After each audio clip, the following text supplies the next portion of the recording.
Hello friends, very good afternoon. कैसे हैं आप सब? होप आप सब अच्छे होंगे। जैसा कि आप सबको पता है, ये security analysis and portfolio management का हमारा नेक्स्ट पार्ट है, जिसमें कि आज हम पढ़ेंगे meaning of economic analysis. Economic analysis का मतलब क्या होता है? It is process in which business owners gain a clear picture of existing economic climate. ये एक ऐसा प्रोसेस होता है जो कि बिजनेस का मालिक होता है, वो क्या करता है, उस इकोनॉमी के बारे में, जिस इकोनॉमी में वो अपना इन्वेस्टमेंट करने जा रहा है, उस इकोनॉमिक के बारे में वो क्या करता है, क्लियर पिक्चर निकाल लेता है। तो इसी प्रोसेस को हम लोग बोलते हैं इकोनॉमिक एनालिसिस। मीन्स कि अगर आप किसी भी चीज़ में इन्वेस्टमेंट करने जा रहे हैं तो सबसे पहले आप क्या करेंगे, उसकी इकोनॉमी को देखेंगे कि उसकी इकोनॉमी कैसी है, उसकी इकोनॉमी का उस पर क्या इफेक्ट पड़ रहा है, पर्टिकुलर उस कंपनी पे। मान लीजिए आप किसी कंपनी के शेयर्स या बॉन्ड्स खरीदने जा रहे हैं, तो जो भी आप शेयर्स या बॉन्ड्स खरीद रहे हैं तो वो इकोनॉमी जो है उसका क्या इफ़ेक्ट पड़ रहा है उस पर्टिकुलर शेयर्स या बॉन्ड पे, वो उसको कैसे अफेक्ट कर रही है। तो आइए देख लेते हैं उसके कुछ factors. Macro economic factors to be assessed while analysing the overall economy.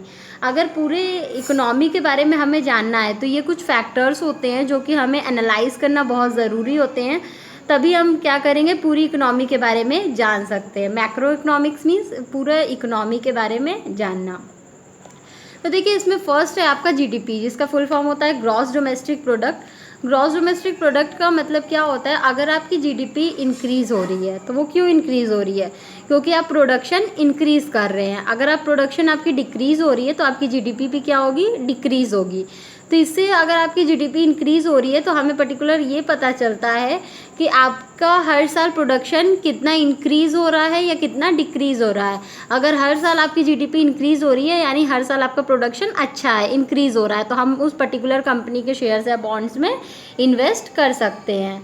Next है आपका सेविंग एंड इन्वेस्टमेंट। कोई भी पर्टिकुलर जो उस इकोनॉमी में लोग रहते हैं, पॉपुलेशन रहती है, उनका सेविंग और इन्वेस्टमेंट करने का कितना हैबिट है, मतलब कितनी आदत है। अब ऐसा तो नहीं कि वो पूरा पैसा सेव करके रख रहे हैं, कहीं इन्वेस्ट नहीं कर रहे हैं। तो अगर वो क्या करेंगे, इन्वेस्ट अपना पैसा नहीं करेंगे तो इकोनॉमी का डेवलपमेंट नहीं हो पाएगा। तो हमें ये भी देखना बहुत ज़रूरी होता है कि जो वहाँ की जनता रह रही है वो सेविंग्स और इन्वेस्टमेंट में कितना ट्रस्ट करती है। थर्ड है आपका इन्फ्लेशन। इन्फ्लेशन मीन्स, जैसे देखिए, इन्फ्लेशन का मतलब होता है कि आपका अगर इन्फ्लेशन बढ़ रहा है तो जिसकी वजह से आपका जीडीपी क्या दिखेगा, बढ़ता हुआ दिखेगा। तो ये भी देखते हैं कि कहीं इन्फ्लेशन की वजह से आपका उस पर्टिकुलर शेयर्स या बॉन्ड पे कोई असर तो नहीं आ रहा है। नेक्स्ट है आपका इंटरेस्ट रेट्स। इंटरेस्ट रेट्स का मतलब क्या है? जैसे देखिए, कोई भी कंपनी है तो वो क्या करेगी, अपने बिजनेस को रन कराने के लिए क्या करती है, लोन ली रहती है।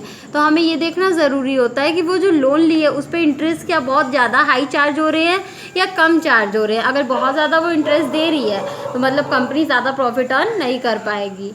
नेक्स्ट है आपको monsoon and agriculture. Monsoon and agriculture का मतलब है कि देखिए, हमारी जो इंडिया की इकनॉमी है बहुत ज़्यादा एग्रीकल्चर बेस होती है।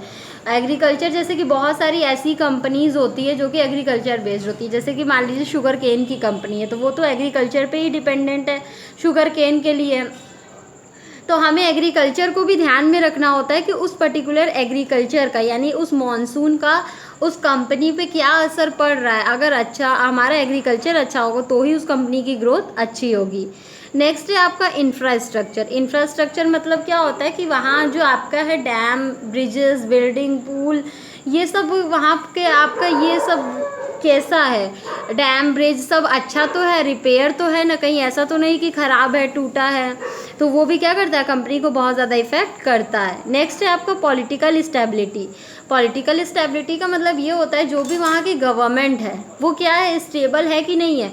मतलब ऐसा तो नहीं कि हर मतलब 5 साल में जब भी गवर्नमेंट चेंज होती है तो हर साल गवर्नमेंट चेंज हो रही है। क्योंकि अगर देखिए एक जैसी गवर्नमेंट रहेगी तो हमें ये पता रहेगा कि वो आगे क्या करने जा रही है। लेकिन अगर बार बार गवर्नमेंट चेंज होगी तो हमें ये नहीं अंदाज़ा लगा पाएंगे कि वो गवर्नमेंट क्या करेगी और उसका इम्पैक्ट हमारे पर्टिकुलर उस कंपनी के शेयर्स या बॉन्ड में क्या रहेगा जिसमें हम इन्वेस्ट करने जा रहे हैं। नेक्स्ट है आपका बजट। बजट मीन्स कि कंपनी जो कंपनी नहीं, गवर्नमेंट जो भी बजट बनाती है वो कैसा बजट बना रही है और उसका इम्पैक्ट आपके कंपनी के शेयर्स या बॉन्ड में कैसा पड़ रहा है। नेक्स्ट है आपका टैक्स स्ट्रक्चर। मतलब गवर्नमेंट का टैक्स स्ट्रक्चर कैसा है, आप पर्टिकुलर कितना टैक्स पे करते हैं, क्या वो बेनिफिशियल है आपके कंपनी के लिए कि नहीं है। नेक्स्ट है आपका balance of payment. Balance of payment का मतलब है, देखिए आपके पास फॉरेन करेंसी है कि नहीं, आप फॉरेन करेंसी कितनी रिजर्व करके रखे हैं। बैलेंस ऑफ पेमेंट सपोज करिए आपको अगर एक्सपोर्ट करना है, बाहर अपना सामान बेचना है, तो वहाँ से आपको क्या मिलेगा, फॉरेन करेंसी मिलेगा। तो वही पर्टिकुलर जो भी इन्वेस्टर होता है वो चेक करता है कि आपके पास फॉरेन करेंसी कितनी रिजर्व है। नेक्स्ट और लास्ट है आपका demographic factor. Demographic factors means होता है कि वो वहाँ की पॉपुलेशन क्या है, कितनी है, उनका पर्टिकुलर एज क्या है, वो कैसा चीज़ पसंद करते हैं। सपोज़ मैं आपके कंपनी में इन्वेस्ट करने जा रही हूँ, आप ऐसी चीज़ें बनाते हैं जो कि बच्चों के लिए है, मतलब मान लीजिए न्यूबॉर्न बेबी से लेके 5 साल तक के बच्चों के लिए आप ऐसा प्रोडक्ट बनाते हैं। और लेकिन जिस इकोनॉमी में आपकी कंपनी है, आप वो उस प्रोडक्ट को प्रोड्यूस कर रहे हैं, वहाँ पे क्या 0 से 5 साल के बच्चे क्या हैं, बिल्कुल भी समझ लीजिए न के बराबर है, बहुत ही कम है। तो आपका क्या होगा, प्रोडक्शन कम होगा, प्रोडक्शन कम होगा, सेल्स कम होगा, सेल्स कम होगा, तो आपकी प्रॉफिट कम होगी। तो ऐसे कंपनी में कोई भी इन्वेस्ट करना नहीं चाहेगा जिसकी प्रॉफिट कम हो। तो इसलिए हमें क्या करना चाहिए, डेमोग्राफिक फैक्टर्स को भी ध्यान में रख के अपना कोई भी चीज़ प्रोडक्शन करना चाहिए। और जो भी इन्वेस्टर होता है वो इन सारी चीज़ों को पर्टिकुलर पहले एनालाइज करता है, उसके बाद ही अपना पैसा किसी भी कंपनी के शेयर्स या बॉन्ड में इन्वेस्ट करता है। तो यही बेसिकली होते हैं इकोनॉमिक एनालिसिस। नेक्स्ट पार्ट में हम इंडस्ट्री एनालिसिस के बारे में पढ़ेंगे कि उसका मतलब क्या होता है, वो उसकी क्यों ज़रूरत होती है। तो होप आपको इकोनॉमिक एनालिसिस समझ आया होगा। अगर फिर भी कहीं कोई प्रॉब्लम होती है तो आप मुझे कमेंट सेक्शन में कमेंट करके पूछ सकते हैं। Thank you so much. Please like, subscribe and share my channel. अगर किसी को भी नोट्स चाहिए तो वो मेरा डिस्क्रिप्शन बॉक्स चेक कर सकता है।